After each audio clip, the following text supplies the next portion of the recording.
name is Amy Ford. I'm the Resource Parent Coordinator here at the Children's Home of York. The Children's Home of York has been around since 1865, and it started as an orphanage and operated as an orphanage up until the mid-1970s.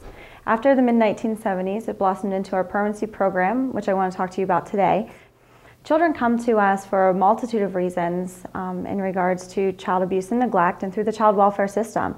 We are actively seeking foster and adoptive parents, as well as respite parents, treatment foster care parents, short and long-term foster care placements for children between the ages of 0 and 21. Requirements are fairly simple. The three major requirements are those of background clearances that include FBI fingerprints, child abuse history clearance, and Pennsylvania criminal clearances.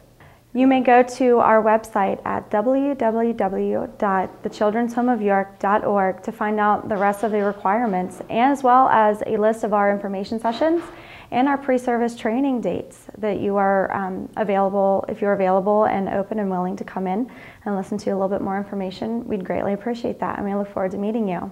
At this time, I have Bonnie Lurch, who is one of our foster parents, to come and talk to you about what her experience has been with the Children's Home. Hi, my name is Bonnie Lurch. My husband Phil and I are foster parents with the Children's Home of York for a little over a year now. Our first two children we had gotten were very young, typical little 2- and 3-year-old children, and we have enjoyed it immensely.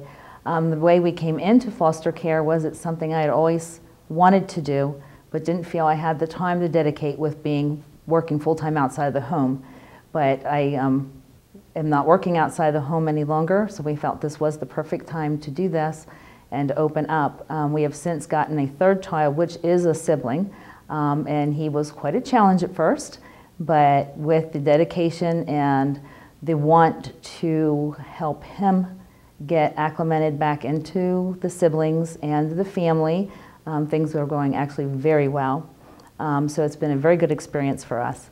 One of the things that we've really been impressed with all along has been the support that CHOI, Children's Home, has given us in the line of the classes, the continuing seminars, and even just the foster parent support groups that they offer. Anytime there's any questions, there's always been somebody to get an answer to me quickly. I really like the support that's here. Can you tell me about some of the challenges and rewards as foster parents that you and your husband Phil have experienced? Yes, we have 4 children from 26 down to 9, so obviously our 9-year-old's the only one at home anymore. So it was a challenge bringing 3 young children back into the home at once because mine were spread out. These are all together, but we acclimated them as a family. So a lot of the rewards are getting to do it all over again. And we camp. So we enjoy taking the children along camping. We've taken them to amusement parks. You know, they have become essentially part of our family. And that's the way we have faced the challenge. And with the difficult child, there again, I took the attitude that if this was my own child, I would have to deal with the issues and act as a parent and deal with things as they came. You know, never to give up because I would never own my own children. So the dedication has to be there to deal with the issues as they arise. One of probably the bigger challenges sometimes is the time involved with all the appointments and the visits. So if you can drive around and keep appointments, then there's not a whole lot of a challenge. Would you recommend being a foster parent to your friends and family? Absolutely. I talk it up all the time to a lot of my friends at church and in the other activities that I do. I am involved with the Youth Aid Panel, which is for first-time juvenile offenders at our local police department. So even working with the teens is sort of one of my niches also. So I encourage a lot of families that I meet in my other social events and activities, and then some of them don't feel like they would have the time commitment, so I really encourage them to check out getting approved and becoming a respite family, because it doesn't have to be a full-time commitment. As far as 7 days a week, you know. So I encourage that also, so absolutely. Bonnie, why did you choose to become a foster parent with the Children's Home of York? Actually, I am originally from the east end of York County, so I am familiar with the Children's Home, and when I was doing research and talking to some other people that I knew in the past had been foster parents, and some of their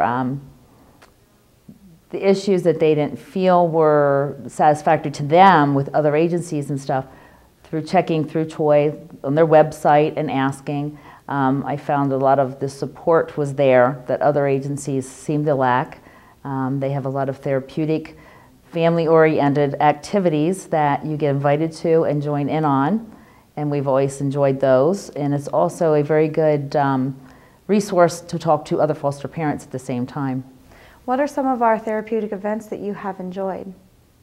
Probably your harvest party that you had / Halloween.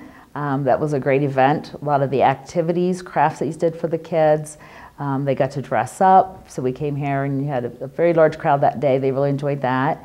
The bowling, the family bowling, we were at that. There again, we had quite a mixed crowd at that, from the little ones that went up to the teenagers. You also have roller skating parties that we've been involved with.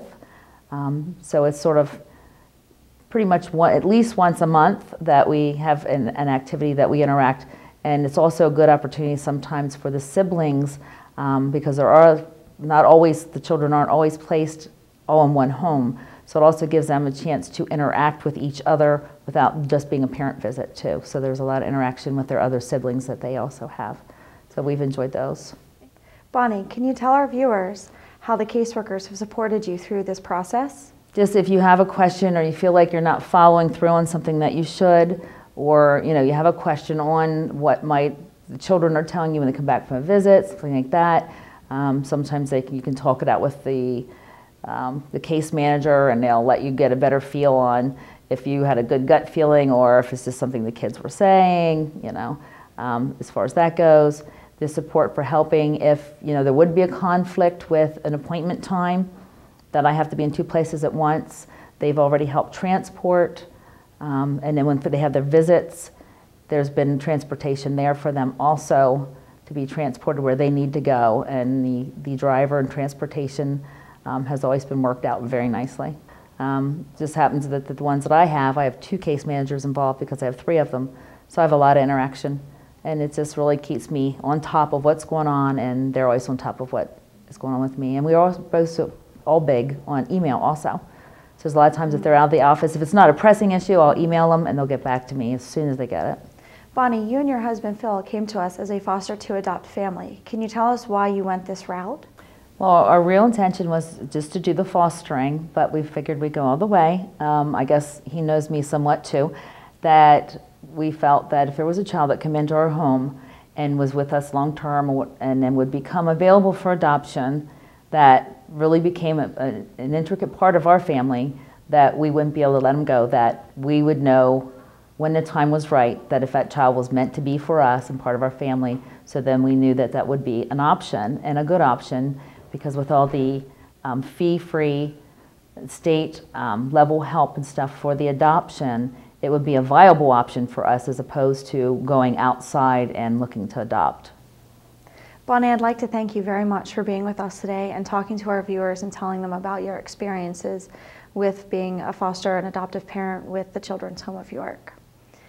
To the viewers, I'd really like to thank you for listening to Bonnie today and listening to me talk about our options and our experiences with our fostering and adoption programs here at the Children's Home. I invite you to come to our information sessions that are held once a month. Feel free to check out our Children's Home of York website at www.childrenshomeofyork.org, or you may feel free to give me a call at 755-1033, extension 236, or extension 411. It has been a pleasure to speak with you and talk to you about all the options that we have at the Children's Home of York, and to hopefully will open your minds and your hearts to a child that is in need within the child welfare system.